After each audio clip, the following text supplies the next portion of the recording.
కడప జిల్లా కాజీపేటలో మైనర్ బాలిక కీర్తన హత్య కేసులో కీలక ట్విస్ట్ చోటు చేసుకుంది. నిందితుడు వెంకటేష్ తల్లి మీడియా ముందుకు వచ్చారు.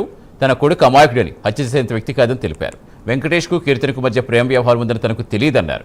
కీర్తన పేరెంట్స్కు విషయం తెలిసినా తనకు ఎప్పుడూ చెప్పలేదన్నారు. హత్య జరిగిన రోజు రాత్రి వెంకటేష్ ఇంటికి వచ్చాడని, తనను హత్తుకు నేర్చాడని తెలిపారు.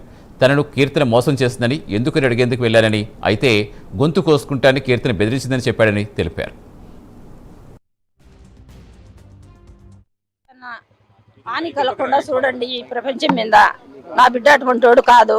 అది ఏదో ఆవేశంలో ఎట్లా జరిగిందో తెలియదు. ప్రేమించుకుంటాండారు అనేది నాకు కూడా ఇప్పుడే తెలుసు సార్. ఆ లెటర్ చూసినాకనే తెలుసు సార్. బంధువులు అంటే దూర బంధువులే, తెలిసిన వాళ్ళే.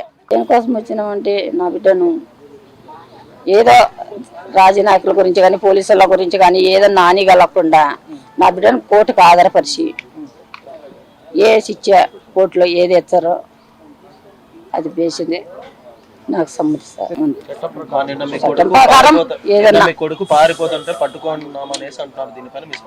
అవన్నీ నాకు తెలియదు సార్. పారిపోయేదంతా వస్తుంది సార్. ఎక్కడ ఇంట్లోనే పట్టుకున్నారు సార్. ఇంటికి వచ్చింది సార్. ఇంటికి వచ్చి ఏం చెప్పిండు, పట్టుకొని ఏడుతుండడు. ఏమైనా ఎక్కడ ఏమి ఎందుకు ఏడుతుండవు, ఏమి యాక్సిడెంట్ అయిందా, పని కొట్టుకున్నారా ఏమని నేను అడిగినా సార్. కాదమ్మ, ఒక అమ్మాయి నేను ప్రేమించుకున్నాము. ఆ అమ్మాయి నన్ను ఇట్లా ఇది చేసింది, మోసం చేసింది.